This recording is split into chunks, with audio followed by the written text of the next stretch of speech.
அதாவது வந்து ஒரு பேஷண்ட் வந்து என்கிட்ட வந்தது என்ன அப்படின்னாக்கா, அவங்களுக்கு குடலில் வந்து புண்கள் இருக்குது. அவங்க எண்டோஸ்கோப்பி எடுத்து கேஸ்ட்ரிக் அல்சர்ஸ் வந்து சிவியராக இருக்கு. அந்த பேஷண்ட் வந்து என்ன பண்ணியிருக்காங்க அப்படின்னாக்கா, ஒரு யூடியூப் வீடியோவை பார்த்துட்டு அவங்க என்ன பண்ணியிருக்காங்க, இந்த பூண்டு சில மருந்து இதெல்லாமே வந்து சேர்த்து வந்து செஞ்சு சாப்பிட்ருக்காங்க. சாப்பிடும்போது அவங்களுக்கு வலி அதிகமாக இருக்குது அப்படின்றது கம்ப்ளைண்ட்டு. சார் இது என்ன சார் எனக்கு வந்து வலி அதிகமாகிடுச்சு சார் அப்படின்னு சொன்னேன். அப்போ நான் சொன்னேன், அம்மா ஆல்ரெடி உங்களுக்கு வந்து புண்ணு வந்து அதிகமாக இருக்குது. புண்ணு அதிகமாக இருக்கும்போது நமக்கு இந்த பூண்டு சார்ந்த இதெல்லாமே வந்து நல்லாவே தெரியும்.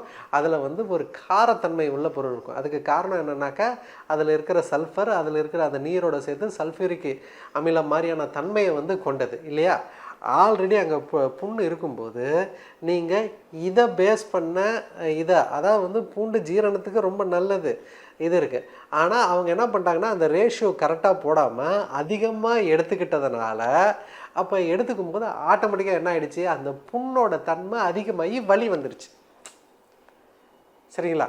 ஸோ என்ன பிரச்சனை, அதாவது வந்து கேஸ்ட்ரிக், அதாவது வந்து உங்களுக்கு சீரண கோளாறு இருக்குது அப்படின்ற பட்சத்தில், இப்போ நமக்கு சாப்பிட்டா சிலருக்கு வந்து காலையில் சாப்பிட்டா சாயந்தரம் வரையும் பசியே எடுக்காது, மந்தமாக இருக்குது, ஒரு மாதிரி வயிறு வந்து ஜீரணமாக மாட்டிருக்கு அப்படின்னும் போது நீங்கள் பூண்டு இந்த மாதிரியான உணவு முறைகளை வந்து சேர்த்து சாப்பிடும்போது அது பசி தூண்டி உங்களுக்கு அந்த ஜீரணத்தன்மையை வந்து அதிகப்படுத்தி பசியை வந்து உங்களுக்கு தூண்டி விடும். அப்போ வந்து உங்களுக்கு அந்த சரியாமை வந்து குணமடையும்.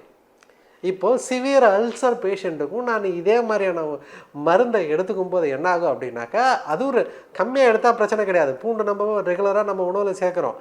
ஆனால் அது தனியாக டோசேஜ் அதிகமாக வச்சு அப்போ நம்ம அதை சாப்பிடும்போது ஒரு கரெக்டான அணுகுமுறை இல்லாமல் எடுத்துக்கும் போது அது என்ன ஆகுது அப்படின்னாக்கா, அவங்களுக்கு அந்த பேஷண்ட்டுக்கு வலி வந்து அதிகமானது.